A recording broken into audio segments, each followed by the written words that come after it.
하나님의 말씀을 볼까요?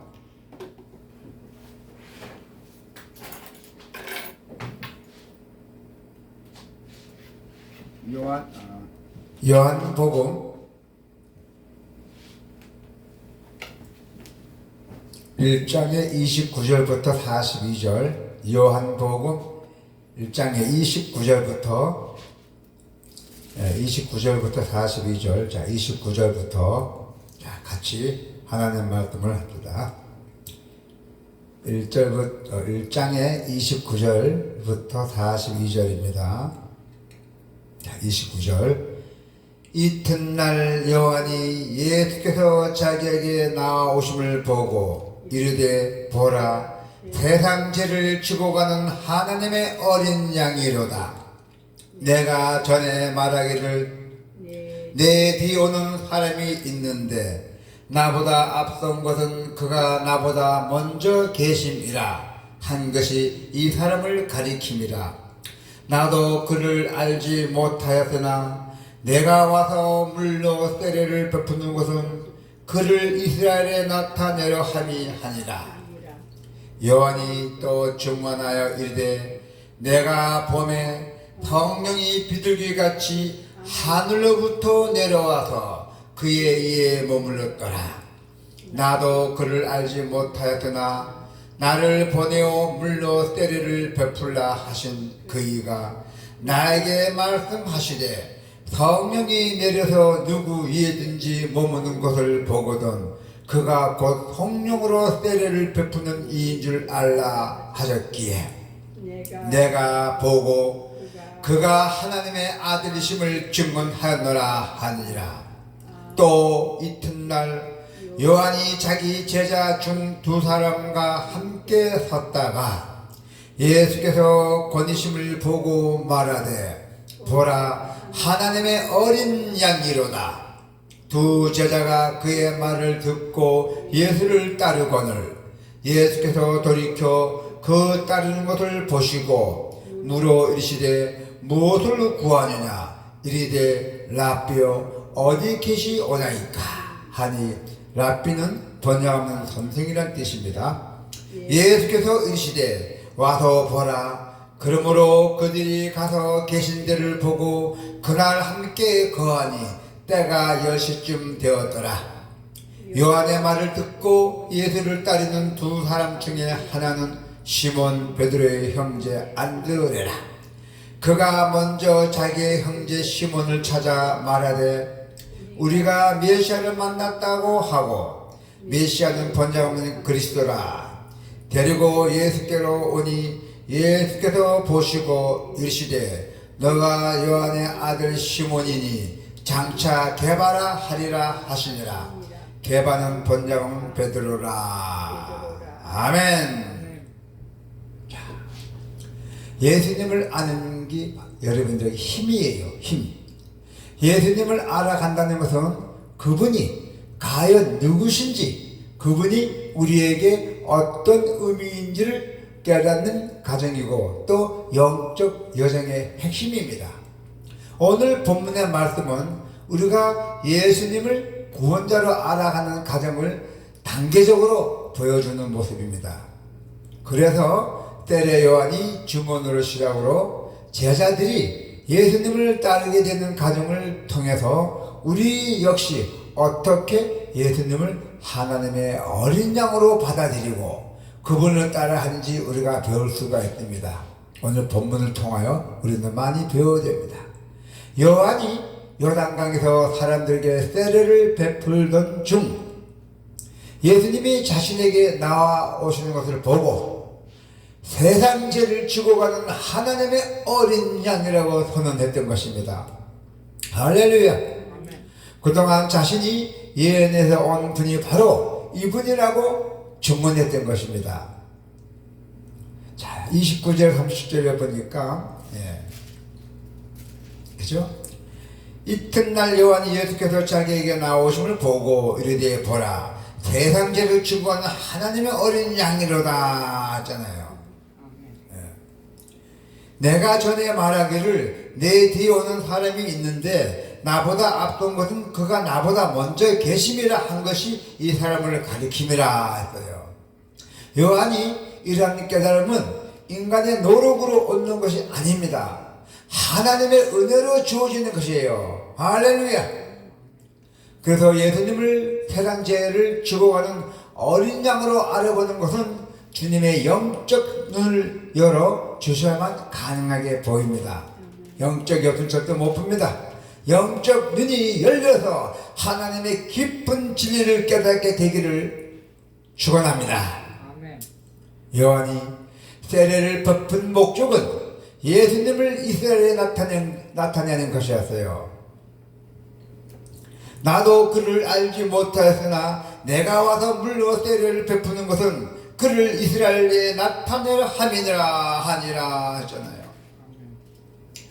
따라서 그의 세례는 하나님의 구원 계획에서 중요한 역할을 했다는 것입니다.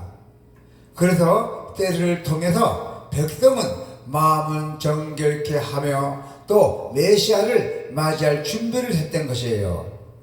하나님은 세상에서 메시아를 알리기 위해서 이처럼 세심하게 사람을 준비시키고 각 가정을 주도하시고 모든 일에 개입을 하셨던 것입니다. 우리가 예수님을 구주로 영접한 일도 모두 하나님이 베푸신 은혜의 결과입니다. 할렐루야. 요한이 자기 제자들과 함께 있을 때 예수님이 지나가신 것을 보고 하나님의 어린 양이라고 증언했던 것입니다. 이 말을 들은 두 제자는 곧바로 예수님을 따르기 시작했습니다. 예수께서 건지심을 보고 말하되 보라 하나님의 어린 양이로다. 두 제자가 그의 말을 듣고 예수를 따르거늘 했잖아요. 그래서 두 제자는 막바로 예수님을 따르기 시작했어요. 요한의 제자였던 이들이 예수님의 제자가 된 것이에요.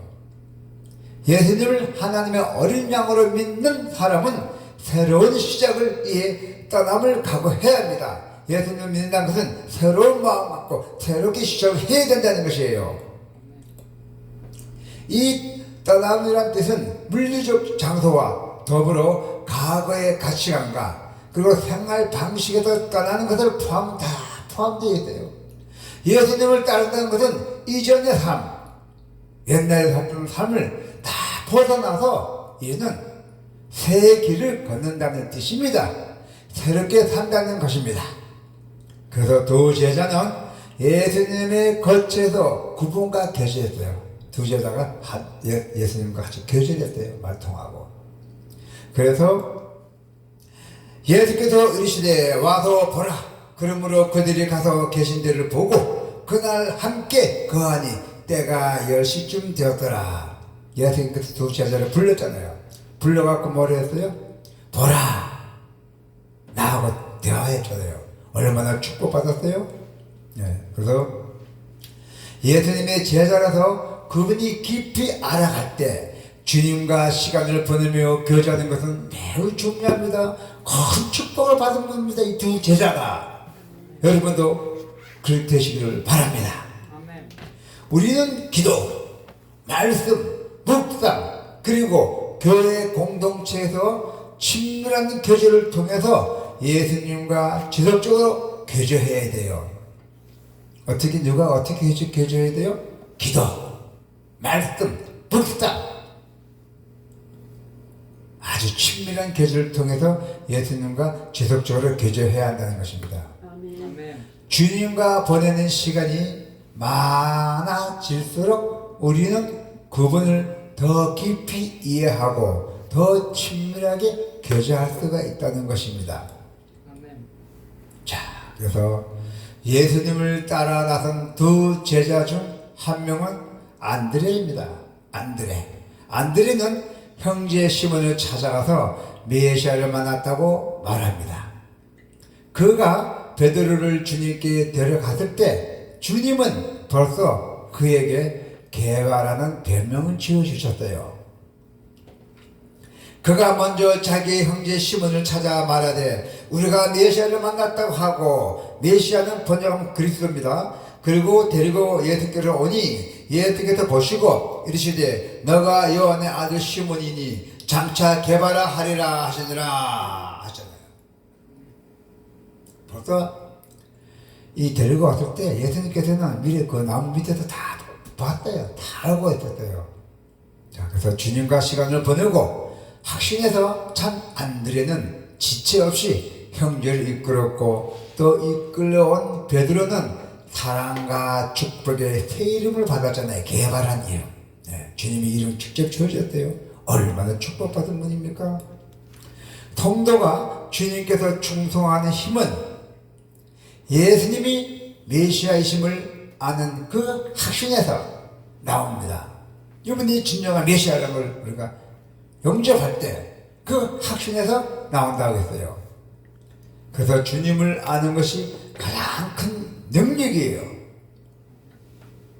예수님은 온 세상 죄를 지고 가는 그 하나님의 어린 양이십니다. 아멘. 이것을 알게 하시는 분은 하나님이에요. 우리 성도 여러분께서는 하나님이 이 은혜를 주셔서 예수님을 구주로 영접한 성도들입니다. 아멘. 성도의 힘이 어디서 나와요? 바로 여기서 나온댔어요. 예수님을 구주로 영접한 사람들이 힘이 여기서 나온댔어요. 예수님을 구주로 아는 확신한 한 영혼을 주님께 이끄는 힘을 준댔어요. 예수님을 제대로 알아야 또 제대로 믿을 수가 있다는 것을 잊지 마시기를 바랍니다. 아멘.